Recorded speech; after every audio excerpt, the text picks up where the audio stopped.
వాక్యం ఉంచిన సహోదరి సహోదరులారా, దేవుని నామంలో మీకు అందరికీ వందనములు తెలియజేస్తున్నాను. ఈరోజు వాక్యం చూసుకుందాము. మొదటిగా కీర్తన గ్రంథం 135:6 Psalms chapter 135 verse 6. Whatever the Lord pleases, He does in heaven and on earth, in the seas and all deeps. ఆకాశమందును సముద్రం ఎందును, సముద్రముల ఎందును, మహాసముద్రముల అన్నింటి ఎందును ఆయన తనకిష్టమైనదంతయు జరిగించుచున్నాడు అని రాయబడి ఉన్నది. మరి వాటిలో ఆయనకి ఇష్టమైనదంతా జరిగించాలి అంటే వాటికి సృష్టికర్త అయిన వాడు అయి ఉండాలి. సామాన్య మానవులు ఎవరో చేసేటటువంటి పని కాదు అది. అయితే ఆయన ఊపిరి గట్టిగా విడువగా క్రొత్త ప్రాణులు సృష్టింపబడుచును అని మరొక చోట రాయబడి ఉన్నది.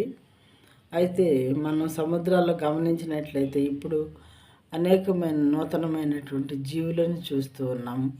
మనం మునుపెన్నడూ ఎరిగినటువంటి జీవులు కనిపిస్తూ ఉన్నాయి.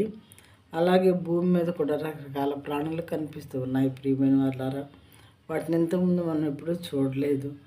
అయితే దేవునికి ఇష్టమైనటువంటి కొత్త ప్రాణుల్ని పుట్టించడం, తర్వాత పాత ప్రాణుల్ని తీసుకోవటం అలాంటివి ఆయనకి ఇష్టమైతే ఆయన చేయటానికి ఆయనకు పూర్తి అధికారము ఉన్నది. అలా చేస్తారు అని కూడా మరో చోట రాయబడి ఉన్నది. ఆకాశం ముందు భూమి ఎందును ఎక్కడెక్కడ ఇవే కదా మనకున్నది. ఆకాశం భూమి ఉంది, అవి మనకు తెలుసు. సముద్రాలు ఇంకేమన్నా భూమి మీద ఇంకేం లేవు కదా. మహాసముద్రములు వీటన్నిటిలో కూడా ఆయన తనకి ఇష్టమైనదంతా జరిగించేవాడు అని బైబిల్ గ్రంథంలో రాయబడి ఉన్నది. ప్రియమైన వాళ్ళారా, ఈ వాక్యము జాగ్రత్త హృదయంలో భద్రపరచుకోవటం మంచిది. వాక్యాన్ని బై హార్ట్ నేర్చుకోవటం చాలా మంచిది. అప్పుడు మాత్రమే దేవుని యొక్క శక్తి, ఆయన ఎంతటి గనుడు అనే విషయం మనకు అర్థమవుతుంది. మహాగనుడు మహోన్నతుడైనటువంటి ఈ దేవుడు నూతన కార్యములు ఎన్నో చేస్తూ ఉన్నారు భూమి మీద.